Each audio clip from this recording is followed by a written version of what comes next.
An uplifter is a compelling leader who tries to breathe life and hope into people around them.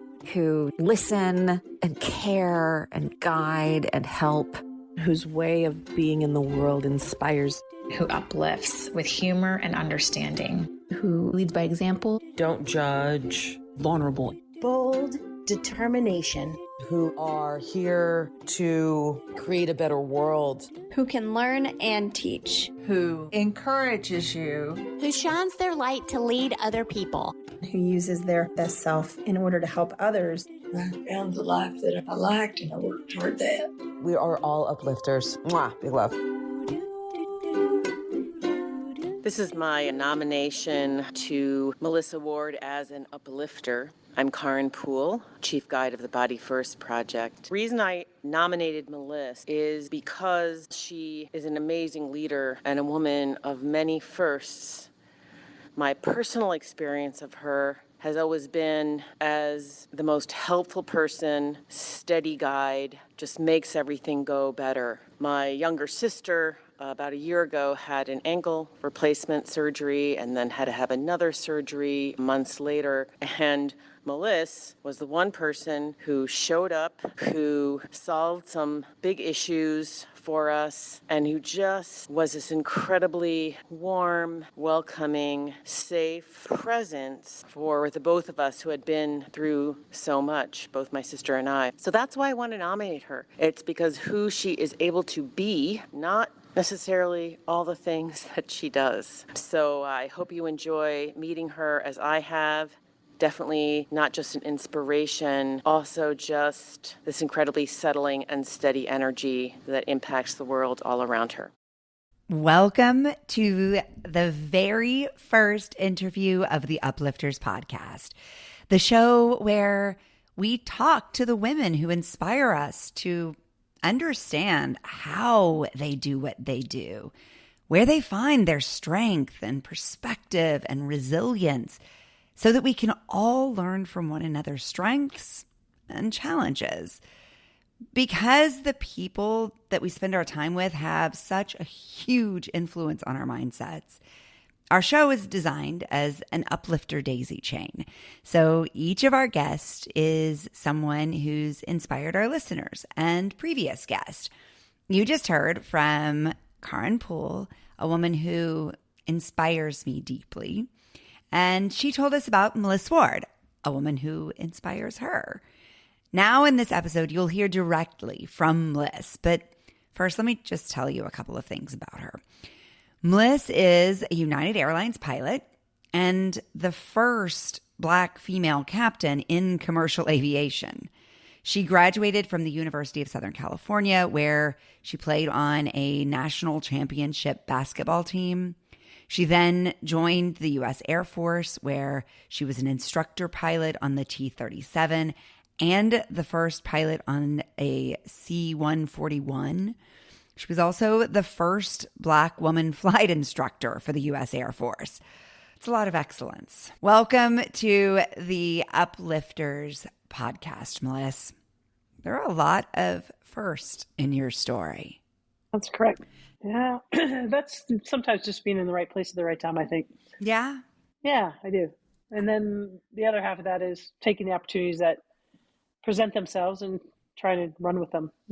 Yeah, I'm really interested in hearing more about that, because I think as women, and today is International Women's Day. It is. So it feels just extra special to get to have. Yes, it does. Day. And, as women, I think we have had a tendency, many of us, to stand back from challenges or opportunities or to be intimidated. And women talk a lot about, a friend of mine the other day said, I got to channel my tall white man courage here. I would tell her to channel her own tall courage there, because I think women are more courageous than men. I agree. Yeah. I agree. I think there is a boldness, though, that maybe we get talked out of at some point in adolescence, many of us. And when I read your story, and I've heard you share your story so much of it was just you saying yes to opportunity. Right. Yeah. And I think that comes a lot from my mother. She didn't go to medical school until she was about 24 years old, mother of three. She had a master's in medicine and was working on, I think, a cure for some disease with lab mice, and decided, I'm not helping people enough here. So she just said, one day I'm going to go back to medical school. And so to watch her do that with three kids while she's still, at the time, and we're talking like the 70s here. So, she's still making dinner and washing the clothes and doing all the mom stuff, as well as doing her own career. I mean, when you have a mom that does that and becomes the first Black woman to graduate from the University of Chicago Medical, you pretty much feel like, yeah, you can do anything. I mean, and if your mom can do it, you definitely can do it. Yeah. Yeah. And there's a lot of neuroscience and other research, frankly, that's been done that's shown that it's the whole see her, be her idea. Right, exactly. Yeah, that if we believe something is possible, we are better prepared to explore and fail, right?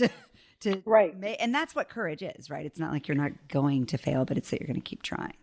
Yeah, either that or, I think the difference between men and women is that men don't care.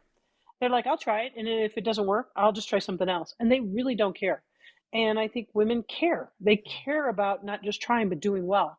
And they see not doing well as a failure. And so that reflects poorly on themselves. And that's why women, I think, are sometimes a little bit timid to take an opportunity that men aren't. And we see this a lot in sports. I had a softball coach who coached both men and women. And he said the difference between the men and the women is the men don't care if they strike out. They just go, that's all right, I have another at bat coming up next inning. And the women would hang on to that strikeout for and it would affect the next at bat and the next at bat. So it was something that I learned fairly early on in the psyche of men versus women. And I realized opportunity is you have to just grab it and don't just work hard. If you work hard, you don't have to worry about failure. And did that just come naturally to you, or was that something you had to sort out how to do, to let go of the strikeout?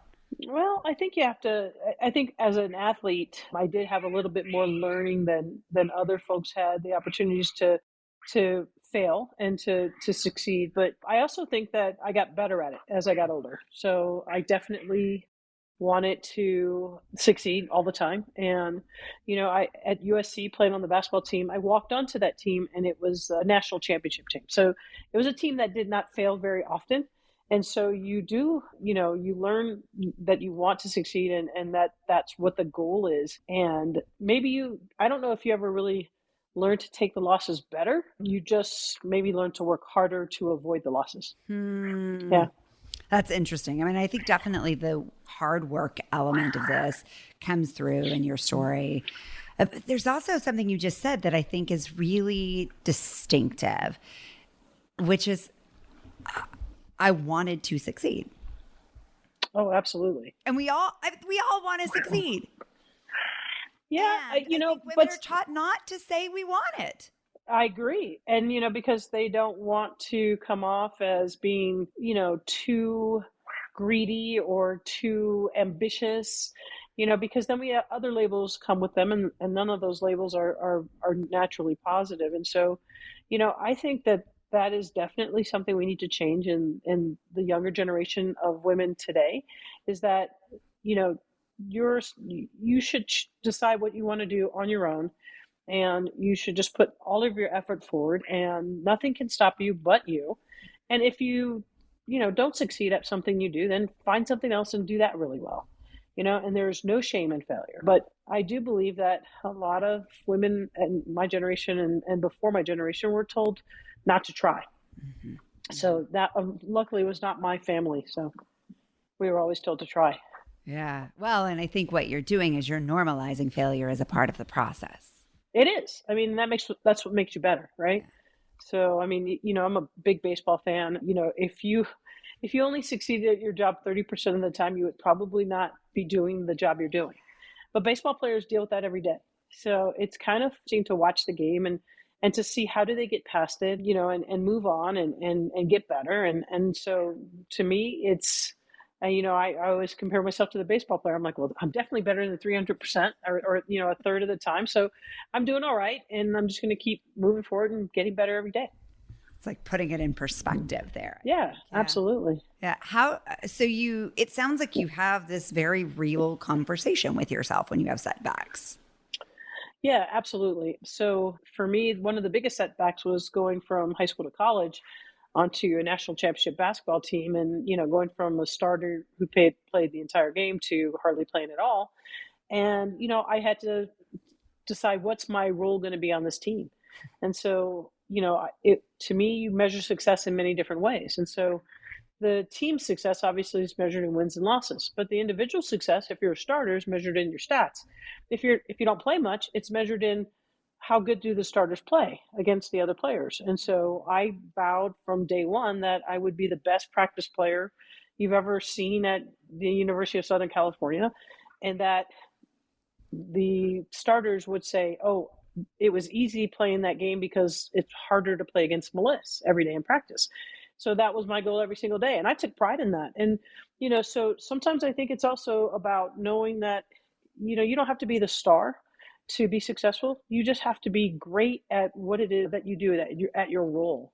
So I started early at trying to be great every day in practice. And I think that's where I got the fortitude to try and be great at a lot of other things.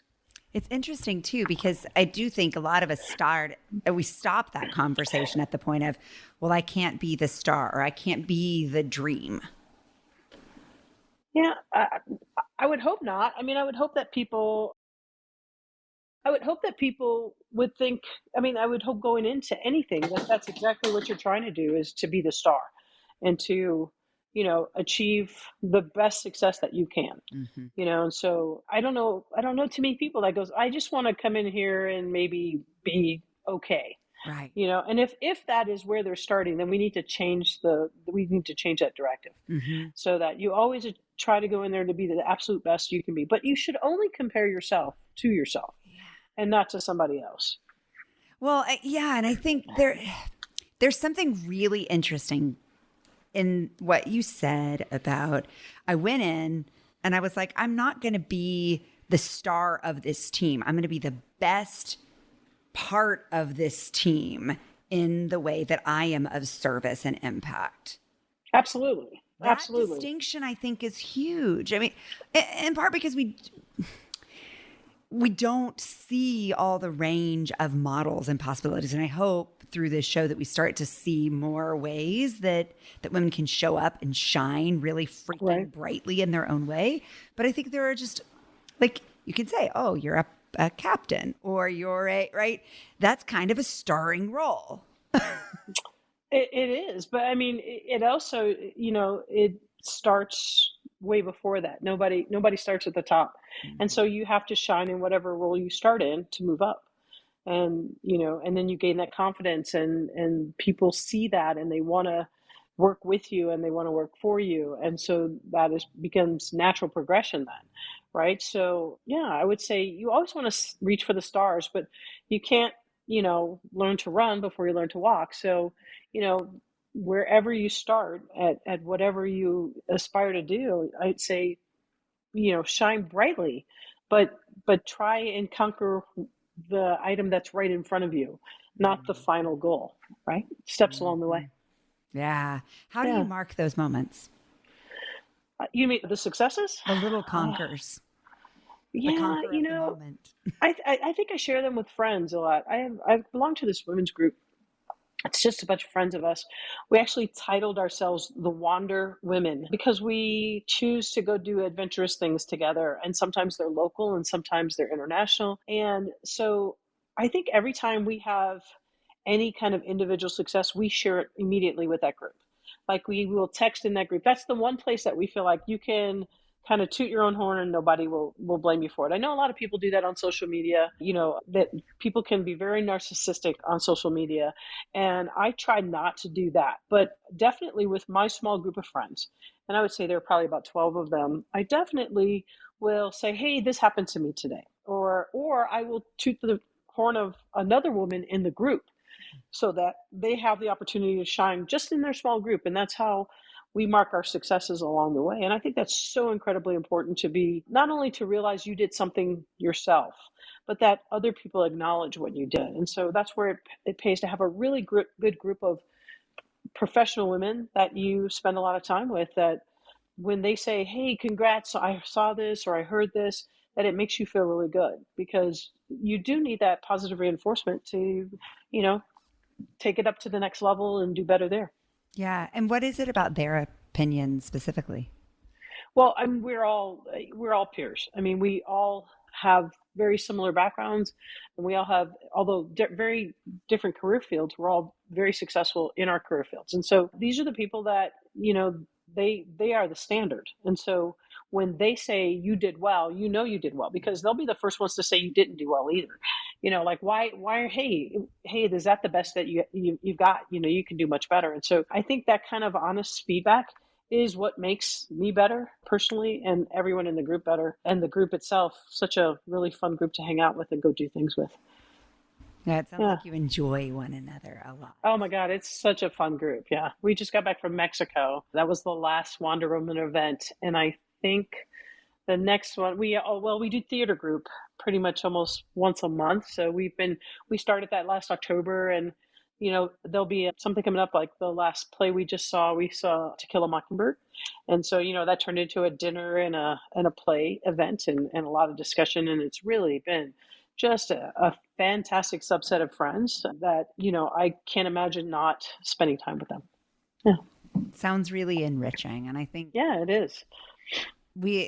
So much of what I hear from you, I keep using the word normalizing in my head, right? Like when you talked about there will be failures, right? That is a practice of normalizing what we call the oscillating narrative, right? That there are highs and there are lows, and they are a part of the journey. And every time you climb up from a low, you climb up stronger and wiser and better equipped to manage the next low and the next high.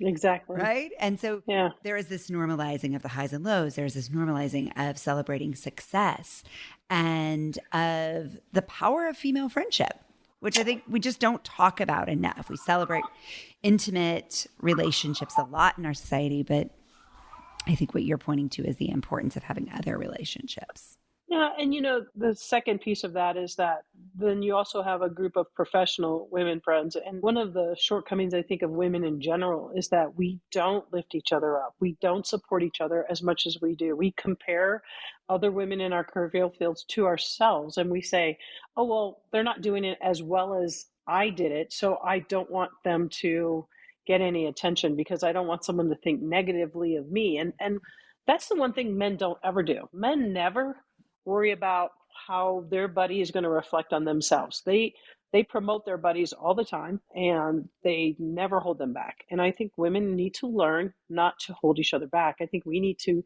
be the one that lifts people up or pulls them up, and each one be one type of mentality, because until we do that as a group, we are never going to find ourselves on equal footing with men.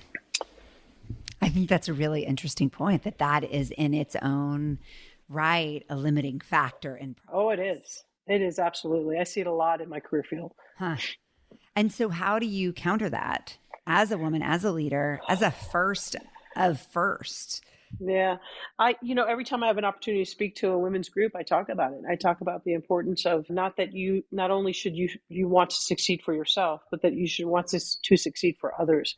And that you need to, if you feel that you have a female colleague that's not doing well enough, then that's your responsibility to coach them up and make them better so that they can succeed at the level, or maybe even pass you by. And so, it has, through the 30 years I've been at United Airlines, I've seen this particularly on the pilot hiring side, where women pilots who were doing the interviews were more strict on female candidates than they were on the male candidates. And I was like, this is ridiculous. You talk about the fact that only 7% of women pilots at United are women, and how are we going to increase those numbers? We increase them by actually hiring women that are competent and able, and stop comparing them to you who've been at the airline for 20 or 30 years. You have to compare them to you when you first got hired. Or how about let's just compare them to themselves and to the standard and say, do they meet the standard? Yes. And I'm going to do everything I can to make sure that she succeeds in this whole endeavor. So I think that it's true across all career fields. I just think women judge each other and they hold each other back. It's just something natural about it that we need to be conscious of and cease and desist. Do you think a fear-based mindset behind it? Like there's only so many seats at the table. I've got to hold on tightly to mine. I think that was where it started. I think that a lot of women felt like, okay, there's only going to be one position for a woman in this company or at this executive level or even in the pilot world. And so because they felt there were a limited number of chairs, they wanted to put the absolute best candidates in there. But that is not true anymore. That is something we have to let go of. The limit on the number of seats is how many seats are there, because all of them can be filled by women. Is like what did Ruth G say all the time? The answer was when there are 9. Right. And the question was, when will there be enough women on the Supreme Court? And I love that because that's exactly the attitude that we have to have as women, no matter what career field we're in. And when we are assisting or interviewing or other women for these positions, we have to realize there will never be enough. And so give everyone the opportunity that deserves it. Why do you think women make great leaders? Oh, I think that, just physically, I think we're stronger. I mean, we're obviously not stronger than men one-on-one, but I think mentally we're tougher. I mean, women bear children. I don't think there's a single man out there that could deal with that kind of pain, not to mention the pain of life itself, from the time we can all remember being around 10 or 11 years old until, we die. We always are dealing with something and we live longer, so we deal with much more of it as well. But I also think it's because we're a little bit more rational. We don't think that the solution to everything is, well, let's just go out back and settle this. I think that we think logically. We're like, okay, wait a minute. Why don't we compromise this a little bit? You want this and I want this. Why don't we find some fair ground in the middle? And so I do think this world would be better with a lot of women leaders of countries. This country would be better if there were more women in the House and Senate. And I do believe it's because they think more logically, and I also think they seek for compromise more than men do. Mm-hmm. Mm-hmm. Yeah, I think you're right, especially about compromise, this ability to find common ground. Absolutely. It's inherent in our DNA and it is our ancient survival mechanisms. I mean, it's something as simple as book club. We all have to decide on the next book, and we eventually figure it out, even if it's not a book we particularly want to read. We figure it out and we agree on one and we move on, maybe knowing that there will be another book next month. And men don't even have book clubs, so they don't even have those the little small groups that we practice these things every single day. So not to mention that if you have children, the mom is the one that's usually dealing with how am I going to sort the issues out between the kids and between their friends. And you seem to be more hands-on. For my wife and I, we both had to deal with that, and we tried to share that responsibility because it's a tough job, and I just think more women do it, and so it makes them natural negotiators. Mm-hmm. Yeah, I think you're right. It's the emotional intelligence too. Yeah. And that is why so many women end up carrying so much of the emotional labor in families, and why I think it can be really hard to do both, to run a company or fly a plane and lead a family and lead the emotional labor for a family. It's a lot. And it is. I think we can't underestimate either how heavy that can be. But I think too, what you're reminding us of is that we can create support networks to make it lighter and to make it a little bit easier to carry. And there is a mindset involved in this that can make it feel tremendously heavy and unbearable, or can make it feel like it is just a part of that oscillating narrative. Absolutely. Yeah. And so, I feel like if you can deal with all of the things women deal with on a daily basis, then, running a company is easy. And so just take dial back a little on the emotion. I'm not saying be emotional less, because I think people that work with emotion that really truly believe in the outcome and have a passion for it, and they're going to do better work. But you don't want to, I used to have a motto in college: control your emotions or they will control you. So I thought about that a lot, because I was a little bit of a hothead especially in my military duties in college. And so I realized I had to kind of pick and choose my battles. Yeah. It's interesting. So talk to me about your own personal growth. Like, how have you evolved as a human being over the course of your life? Well, I would say I started out kind of like the bull in the china shop, that I was, everywhere I went, I was usually the only woman and maybe the only Black in the group, definitely the only Black woman in the group. And so I kind of announced myself and walked in with a chip on my shoulder and defied anyone to tell me I didn't deserve to be there. And then I realized later in life that you can do so much better job by just being yourself and being more subtle. And I go, people recognize your work through your work, and you don't have to, you shouldn't thrust upon them what you think they're thinking. Now I walk in a room and I'm just, this is me and I'm going to do a great job. And, if you don't believe that I'm going to do a great job, you'll just have to, be proved wrong. And I don't, I do everything with a lot more humor and more smiles and definitely with more grace than I did when I was younger. For certain. I was in the Air Force. I was a scheduler. So it was a flight scheduler. The students had certain flights they had to do per day, and I scheduled the entire flight. So, and all the instructors. And I was pretty mean when I was a scheduler. Like, I had a sign that said, "Don't bother the scheduler at work," and if people interrupted me, I did not have any patience for them. And years later, I looked back on that and I realized I could have been so much nicer and done an even better job. And, I did it that way because that's the way the scheduler before me did it. And it seemed like that was the way to do things. And I realized that, sometimes the best way to do things is to be yourself and to create your own job description and then make it fit you.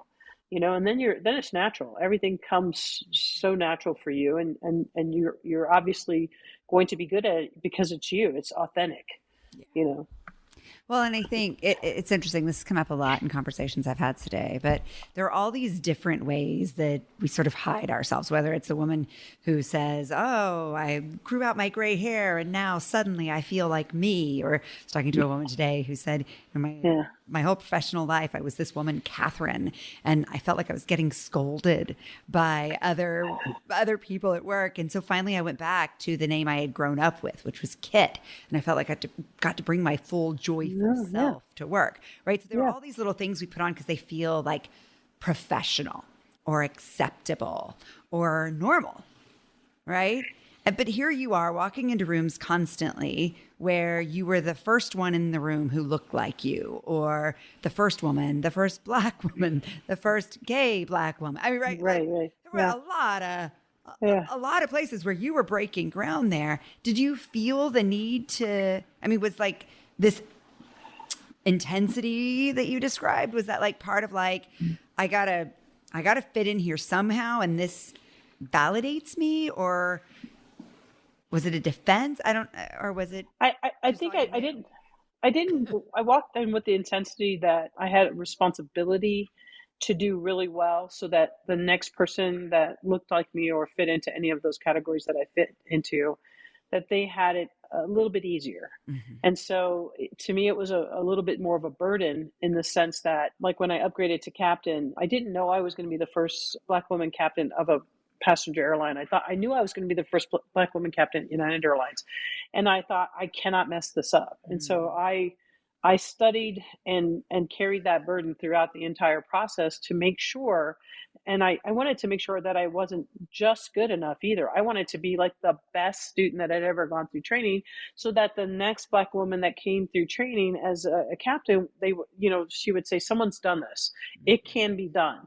And so I would say it was more of that burden that I brought with me, as opposed to any statement that I wanted to make to anybody else. The statement was mostly to myself.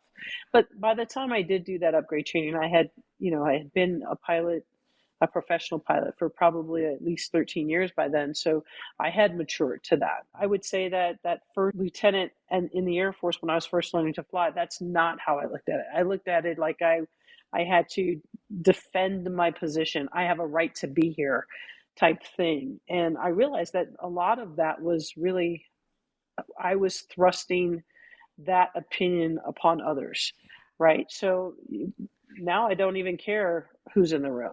I don't do a head count anymore. I used to head count, and now I walk in the room and I go, I really don't care who's in the room. I'm in the room. I'm in the room. And that's all that matters, right? So that's kind of the way I look at it. That is it right there. Yeah. And I guess the thing that I marvel at is it doesn't sound like your head is getting in your way. It sounds like you have sort of an extraordinary level of confidence and self-efficacy. It's rare. Well, I may not be as rare as you think. As a pilot, it's very self-critiquing if you're not doing well. And so, it's a job where you have to be confident, obviously, to do it. And then you realize that you make mistakes and you need to correct them. And so it's not about being perfect. It's about recovering from errors. And everyone makes mistakes. And so, the idea is, let's limit the mistakes that we do make to something small if we can. And then let's not dwell on the mistake we made. Let's find a solution and move on. And so I think that all comes from being a pilot, though. That really, that is the job, and so, a lot of pilots will seem overconfident, but the truth is every single one of them, they've all crunched a landing on where they're like, oh, that was the worst landing ever, or they've made mistakes. And so, we can't let those mistakes, defeat us, because it's more than us. I mean, we're carrying, 150 plus people on board. And so they're counting on me to be confident and not to be overconfident. So I would hope that's the attitude you would see from all the pilots that you would encounter, is that little bit of confidence without being too cocky, and realizing that everyone makes mistakes. Yeah. I think too that is maturity, right? But it's also being okay with making mistakes and learning, right? So it's we talk a lot about the difference between a win-lose mindset, right, and a win-learn mindset. And so if we have a win-learn mindset, we can't lose because we are always learning. And the absolutely learning is the winning, right? And I was talking to my 12-year-old this morning on the walk to school about, I think we've gotten into a place in society where we feel like if we're uncomfortable at all, if we're not happy, if we don't feel joyful and balanced, then there must be something wrong. And like there's sort of we've gotten to a place, I think, where we feel like it's broken if it's not working. But I think what you're saying is, yeah, we're going to get uncomfortable all the time, and we're going to keep learning from it and pushing through it. And I just think sending yourself that message all day, every day, that's the game. Yeah. Well, and that's how you get better. I mean, you put yourself into challenging situations, you learn from them.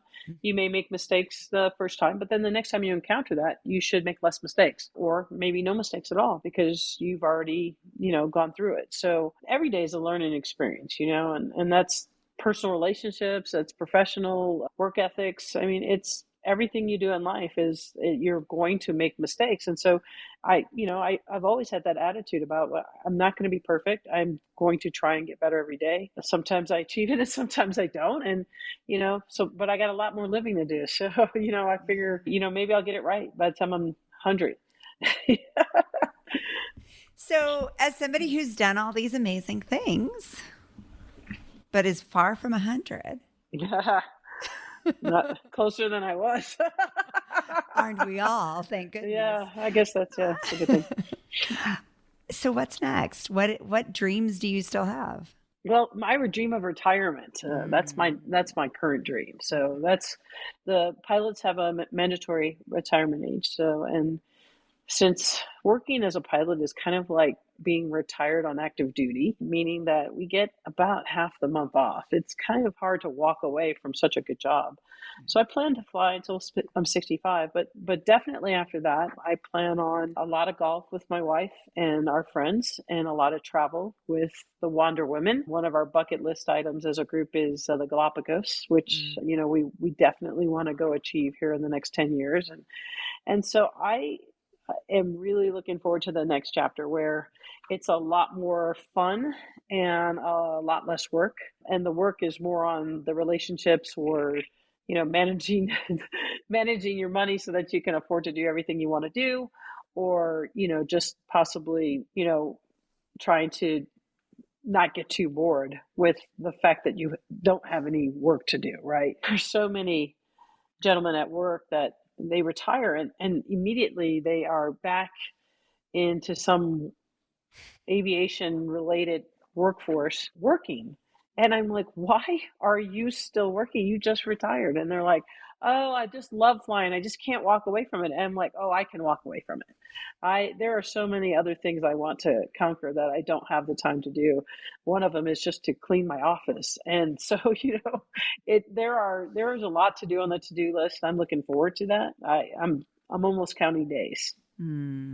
What do you still want to learn? I'd like to learn to play pickleball better because I realize that a lot of my friends are way better than I am, and I don't like that.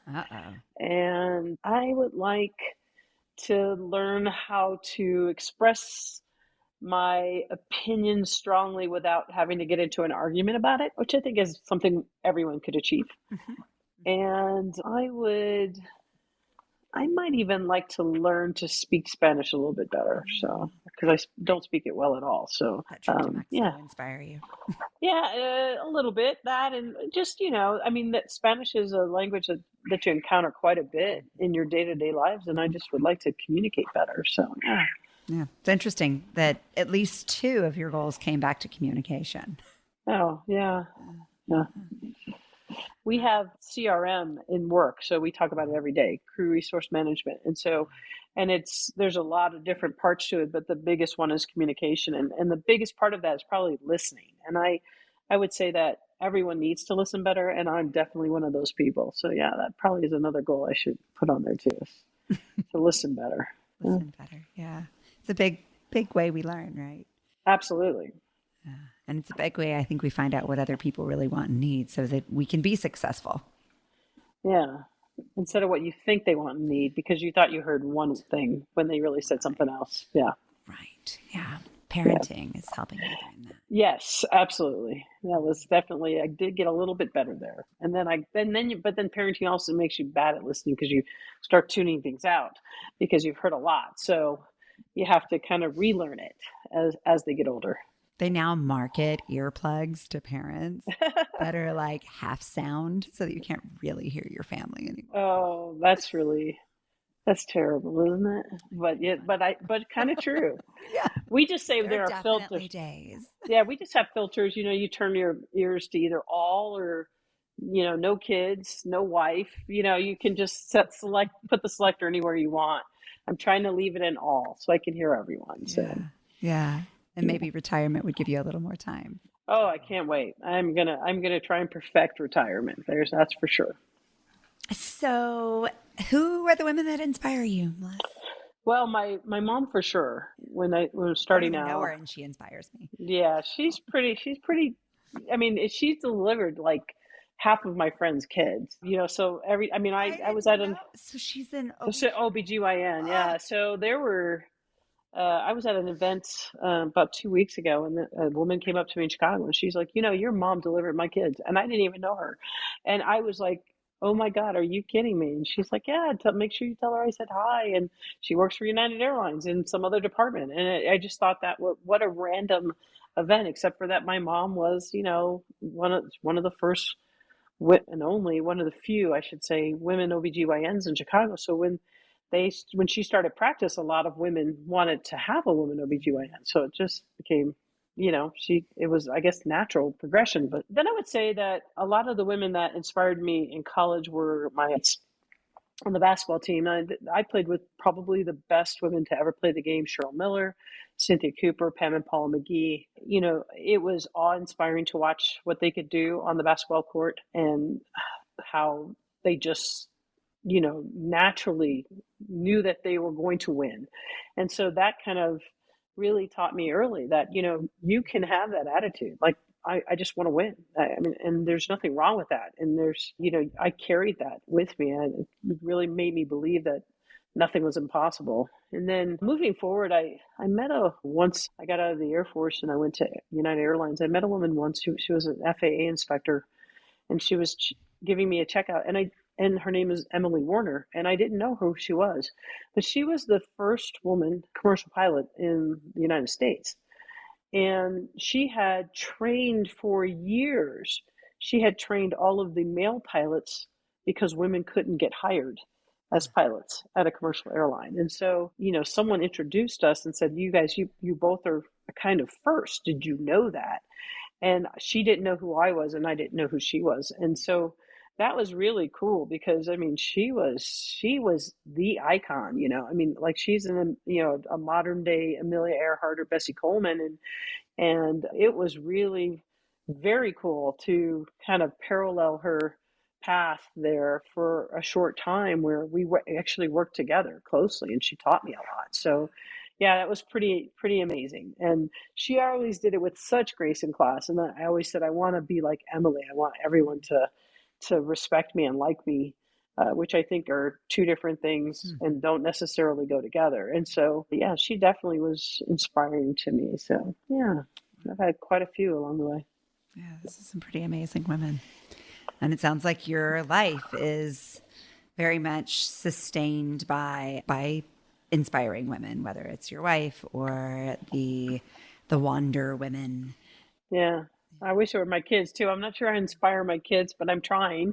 I have twin girls, and so, and they're trying to find their path right now. And so it's time to be patient and let them figure that out. But I'm very proud of them as well, and the hard work that they put in every day.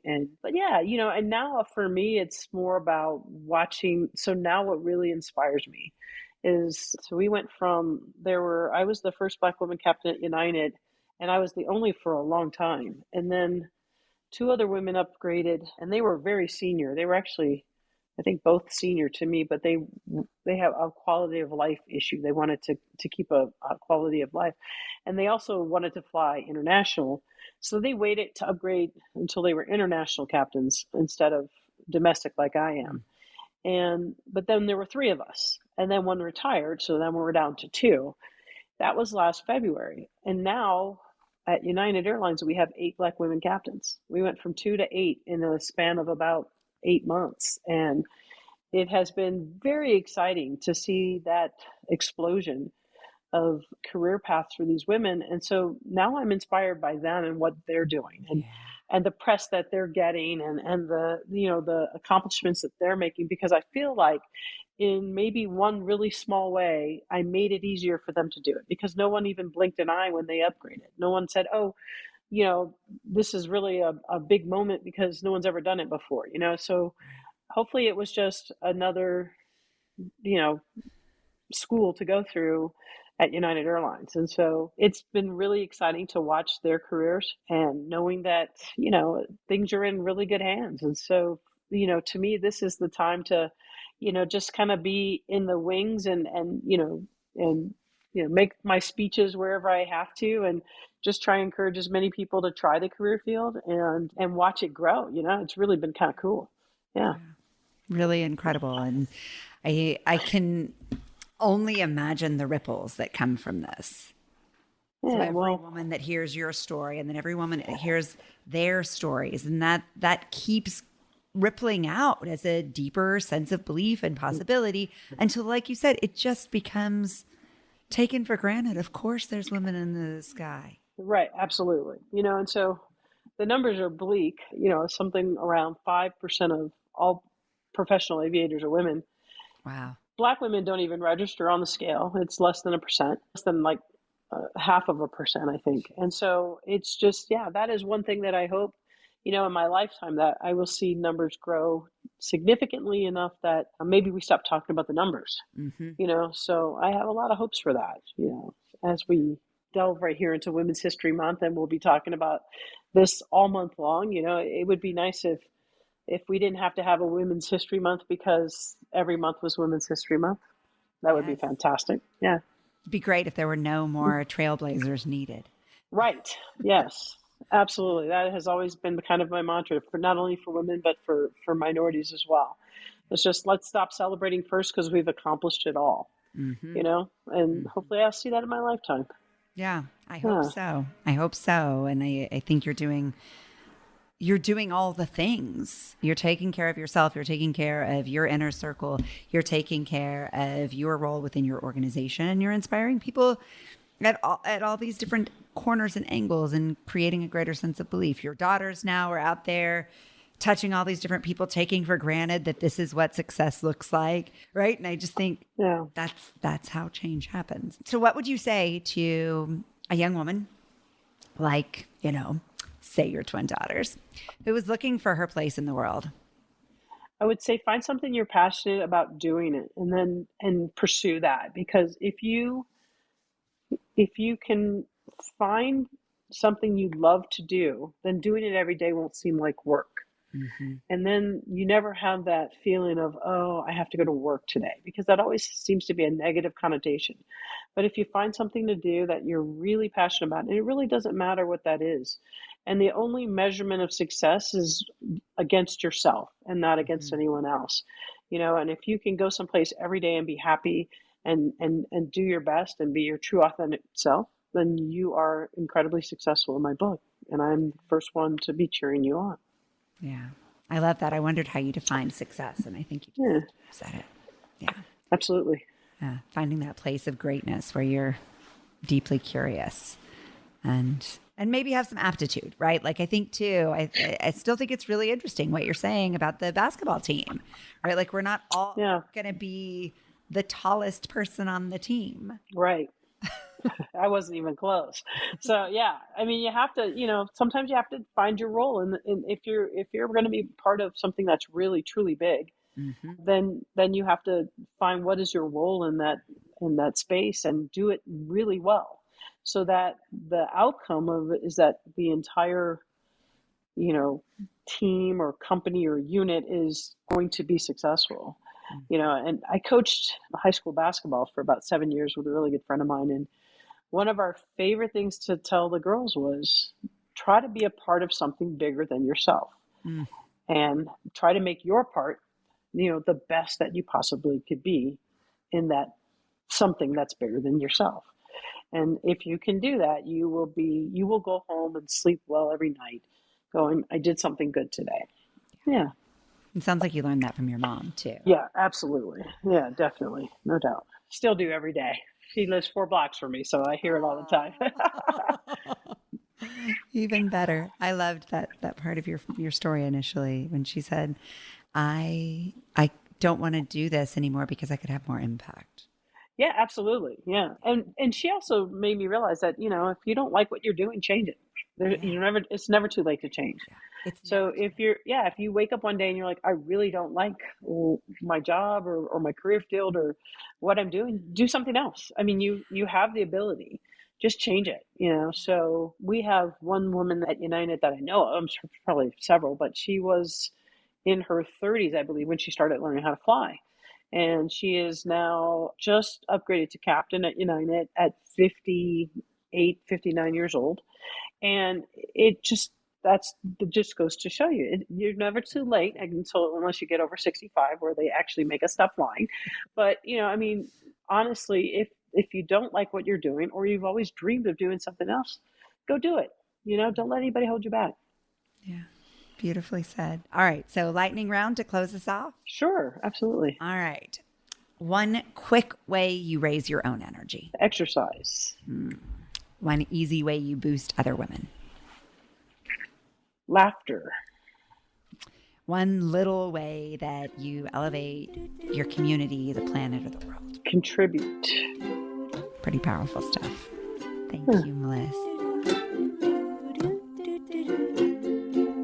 Thank you for listening to the Uplifters Podcast. If you're getting a boost from these episodes, please share them with the uplifters in your life, and then join us in conversation over at the uplifterspodcast.com.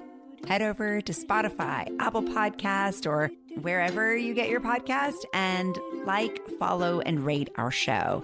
It'll really help us connect with more uplifters, and it'll ensure you never miss one of these beautiful stories. Mwah! Big love. Painted water sunshine with rosemary and thyme. Dwell in the perplexing, though you find it vexing.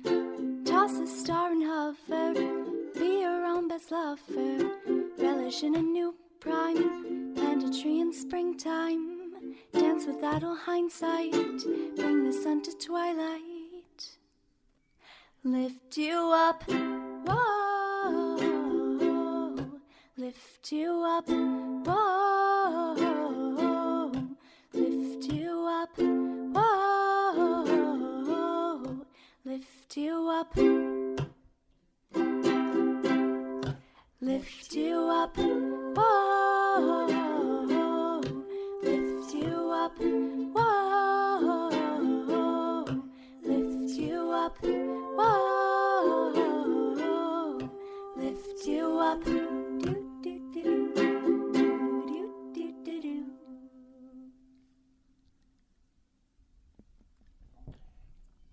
Beautiful. I cried. It's that little thing you did with your voice. Right, in the pre-chorus, right? I was like... Mommy, I had to cry quietly. Mommy, stop crying. You're disturbing the peace.